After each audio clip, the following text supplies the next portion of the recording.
આછડિયા હથિયારવાળા માણેક બંધુઓ, એમનો પોતાનો કોઈ સ્વાર્થ નહોતો. આટલી મોટી બ્રિટિશ સત્તા અને ગાયકવાડની સરકાર સામે ઊભા રહ્યા ભાઈઓ. કારણ કે દ્વારકા ઉપર કોઈનો કબજો ના હોય, દ્વારકા ઉપર તો ઠાકોરનું જ રાજ હોય. એમને ખબર હતી કે આનું પરિણામ તો એ જ આવવાનું છે, આપણું મૃત્યુ નિશ્ચિત છે.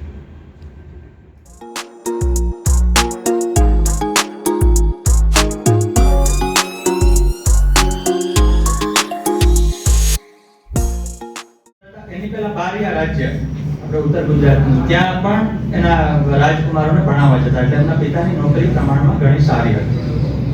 પાલીતાણામાં 18 થી 1900 એટલે કે 2-2.5 વર્ષ રહ્યા છે. પછી 1900 થી 1907 સુધી સુરત, અને પછી 7 પછી ઘણું કરીને મુંબઈ રહ્યા છે. પોતાના વિશે લખ્યું છે.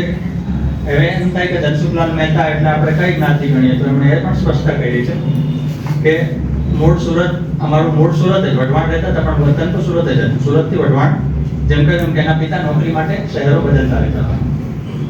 મૂળ સુરત, જ્ઞાતિ વાલ્મીક કાયસ, ગોત્ર કશ્યપ. 3 દિવસ સુધી બોલવું પડે મારે, અને 9 વ્યાખ્યાન તમારે સાંભળવા પડે.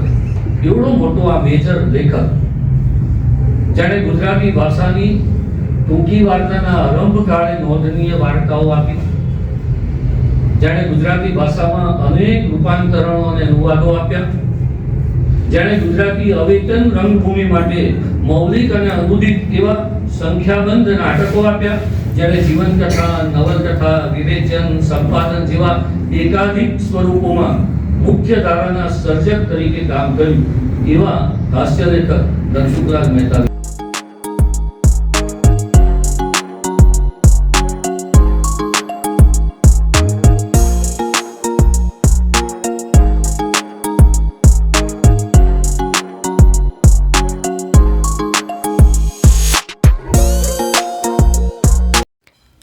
ચેનલને લાઇક, શેર અને સબસ્ક્રાઇબ જરૂરથી કરજો દોસ્તો.